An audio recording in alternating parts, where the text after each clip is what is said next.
थोडासा दाब मी त्याला औषधी वनस्पती शोधते.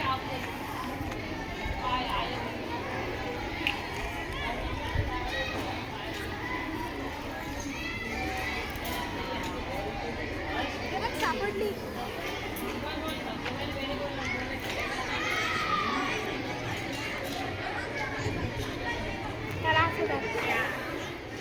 ही वनस्पती प्रत्येक शेतकऱ्याच्या बांधावर असते.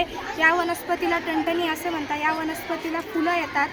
या वनस्पतीचा वापर आपल्याला शेतात काम करत असताना जखम झाल्यावर रक्तस्राव बंद करण्यासाठी त्याचा वापर करतात. याची पाने धनतेरी आकाराची असतात.